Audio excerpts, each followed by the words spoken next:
I don't feel as innately talented as a lot of other people, but what I can do and what I have done is to work hard.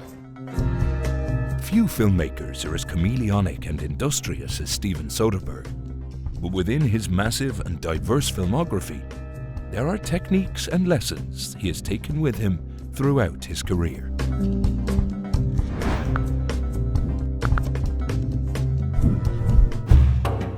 My father loved movies. That's where I got the bug from. He was just a complete cinema junkie.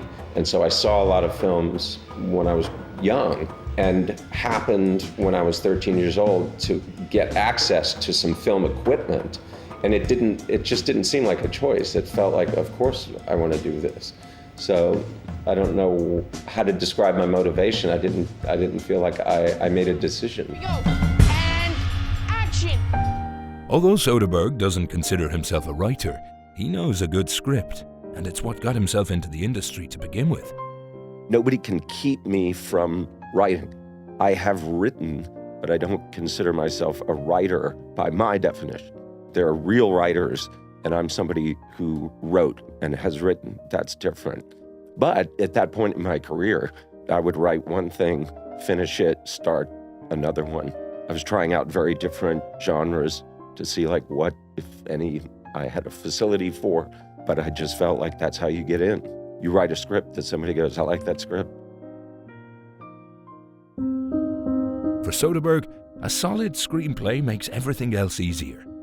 All I have to do is make sure the camera is in the right place to capture what is there. Like, I don't have to manufacture it, it's just there. And so my job is make sure people see what I'm seeing. I got you some juice.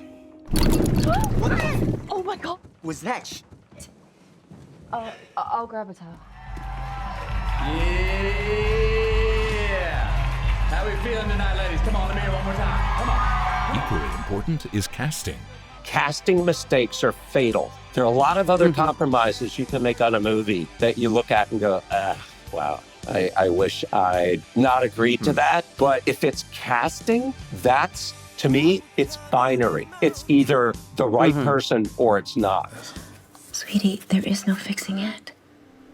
And so talking to a young filmmaker and talking about not compromising, that's literally the only area where I go, you can't compromise on casting because those mistakes can't be undone. It's the number one thing the audience is attaching to. You can get a lot of stuff wrong. If you've cast the movie perfectly, you're probably going to be okay. You can get the wardrobe wrong, it can look you can have a bad score, but if you've cast it perfectly, you've got a good shot. You really rubbed this in.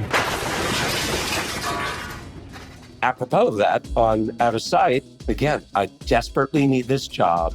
And I said, if it's not Jennifer Lopez, I can't do this. I engaged with every potential actress that could play that part. And there were a lot of people capable of playing that part. I just felt her with George in an Elmore Leonard movie. I felt the movie was at stake.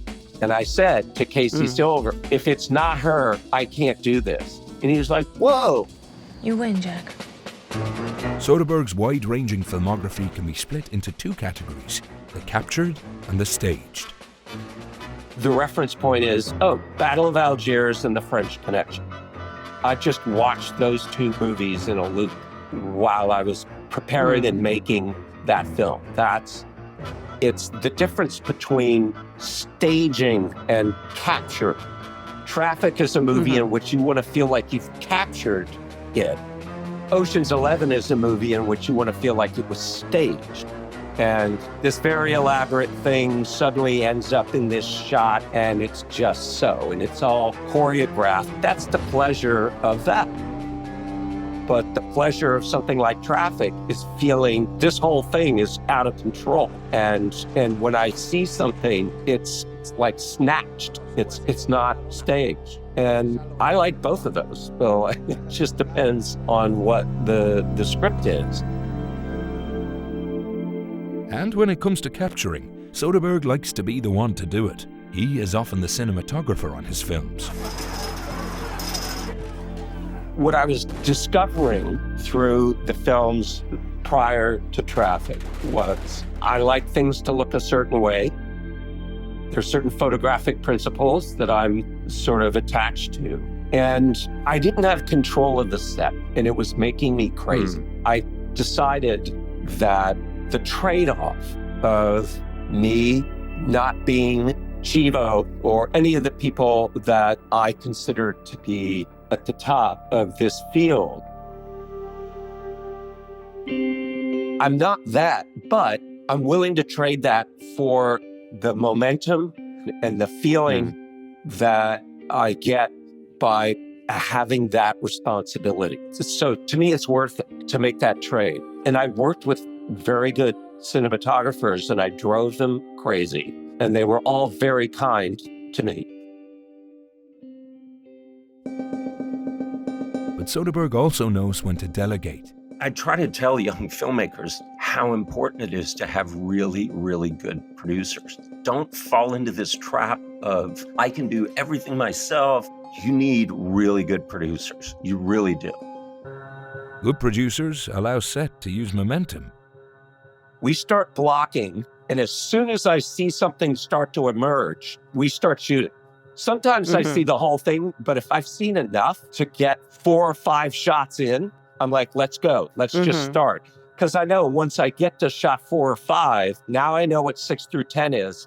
So for the actors, they never leave. If it's a 10-hour day, they're shooting for 8.5. So they never have to do that thing of decelerating and then I have to like fluff them to get them up again.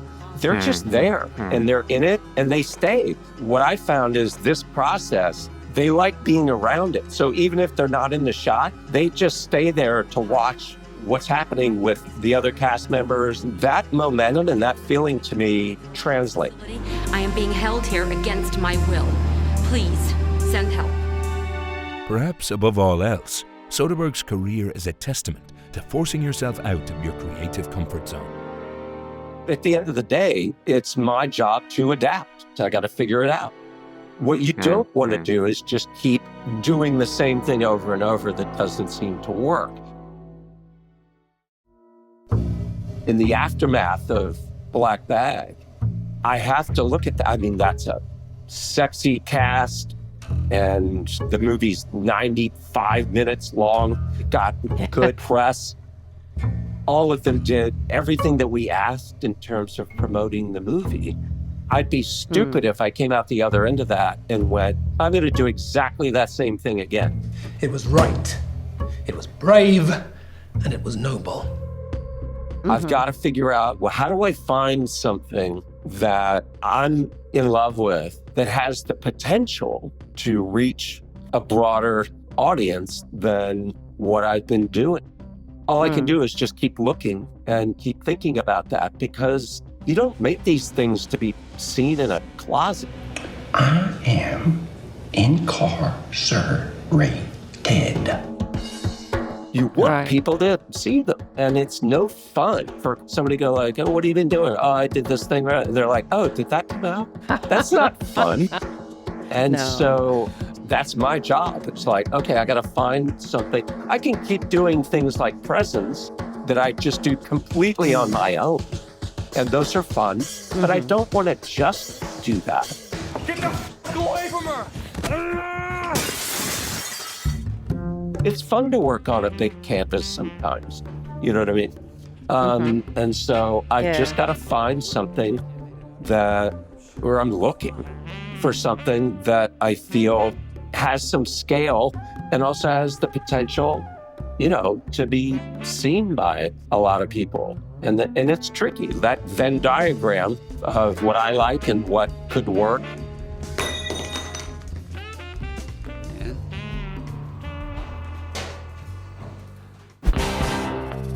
What I love about cinema specifically is that you never do stop learning.